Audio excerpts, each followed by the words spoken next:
გამარჯობა ბავშვებო, მე ვარ ნათია. ჩვენს რუბრიკას ქვია ამბები წმინდანებზე ბავშვებისთვის. დღეს ჩვენ გიჩვენებთ და გიამბობთ ერთ პატარა ზღაპრად ქცეულ ნამდვილ ამბავს წმინდა ნიკოლოზის შესახებ.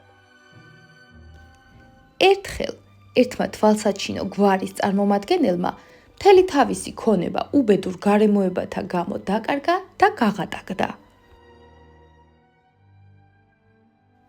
მას 3 ქალიშვილი ჰყავდა, სილამაზით გამორჩეულნი. მამამ გადაწყვიტა ქალიშვილების უბიწყოება ლუკმა პურის საშოვნელად გამოეყენებინა. უკვე რა მზად იყო ამის გასაკეთებლად, შუაღამისას წმინდა ნიკოლოზმა ფანჯრიდან ოქროთი სავსე ქისა შეუგდო ოთახში.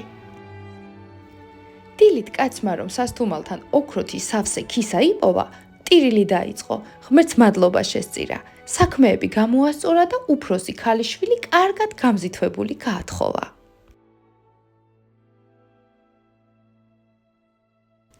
ეს რომ წმინდა ნიკოლოზმა გაიგო, გახარებულმა გადაწყვიტა მეორე ქალიშვილის ბედიც ასე მოეწყო.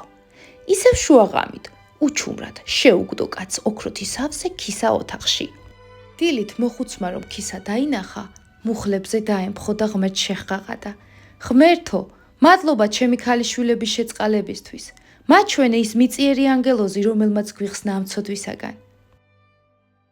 წმინდა ნიკოლოზის შემწეობით მამამ მეორე ქალიშვილიც კარგად გამზითვებული გაათხოვა. შემდეგ ღამეებს მოხუცი მღვიძარებაში ატარებდა. მას დიდი სურვილი ჰქონდა ეხილა თავისი შემწე. ის გრძნობდა, რომ არც მესამე ქალიშვილს დატოვებდა უცნობი წყალობის გარეშე.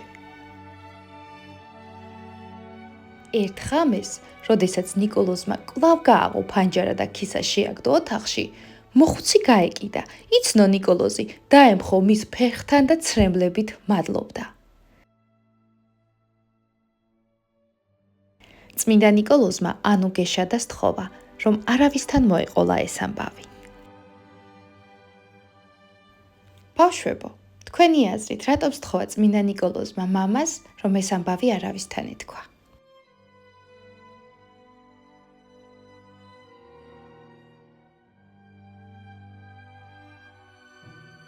ბავშვებო, წმინდა ნიკოლოზი არა მხოლოდ თავისი ცოცხლეში ეხმარებოდა ადამიანებს, არამედ ყოველთვის, ახლაც უამრავ სასწაულს ახდენს.